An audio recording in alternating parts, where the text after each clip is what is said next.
Louisiana's ADHD rates are among the highest in the nation, but what can be done to help kids who are suffering from this diagnosis? Well, this morning we have an expert, Dr. Craig Liden, an expert in this disorder, and he's here to tell us more about it. Thank you so much for coming in, because it does affect so many people.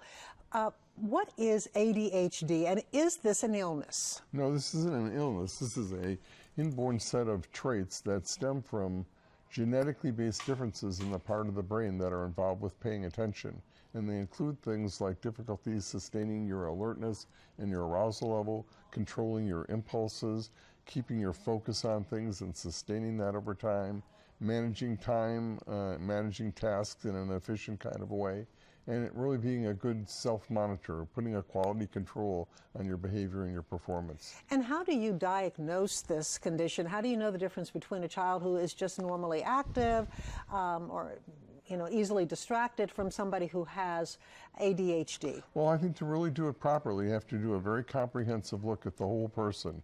That includes oftentimes using questionnaires and in-depth interviews to really chart out what the pathway of the behaviors and the performance difficulties that the child's had over time. In my particular practice, I actually do objective tests of attention, make sure that there aren't other learning differences, other emotional factors that are playing a role, and then sometimes it's very complicated because upwards of 70% of people with ADD have what we call comorbid conditions, coexisting difficulties, depression, self-esteem problems, anxiety difficulties that go hand in hand that can only magnify their problems. And what do you recommend for treatment? Well, the state of the art right now is what's called multimodal treatment. That means counseling the individual with a problem and helping them become more aware and develop tools and strategies to better manage their behavior, however it manifests in their lives. Working with significant others, parents, teachers, bosses, and other people who live and work with them to help them support them in the most healthy way. And then really the cornerstone is the use of medication. So there have been some concerns over the years about, some people have said it's overprescribed. You don't believe that? You think that the stimulant medication is useful? Right. In reality, if you look at things, less than half of the people in the country who have ADD have been diagnosed, and less than a quarter of those who have been diagnosed are getting proper treatment with the medication.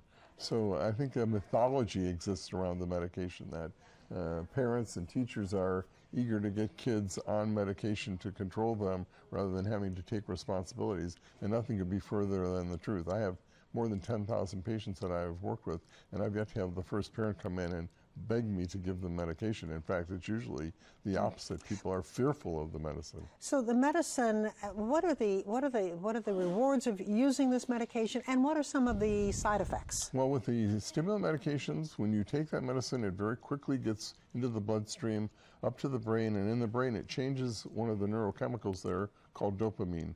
And when the dopamine level goes up, people become more awake, less impulsive, less distracted, and able to pay attention for a longer period of time. So that whether that's at school, following through with chores and responsibilities, interacting with friends, making the right social decisions, they have the aid of that medicine that's there. Depending upon the medication, that effect will only last for a certain period of time. It goes away, and then they're back to ground zero once again.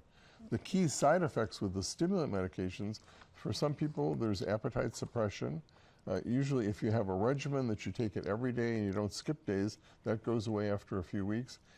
Sometimes it disrupts sleep, but that's a little more complicated because many people with ADD have sleep problems to start with, and when we wake them up during the day, they fall asleep easier at night and wake up feeling more refreshed. And the bottom line is that people see a problem or a potential problem in their children, they should go to their pediatrician, have it. Absolutely. And thank you so much. Dr. Craig Liden, very interesting information, and thank you so much for coming.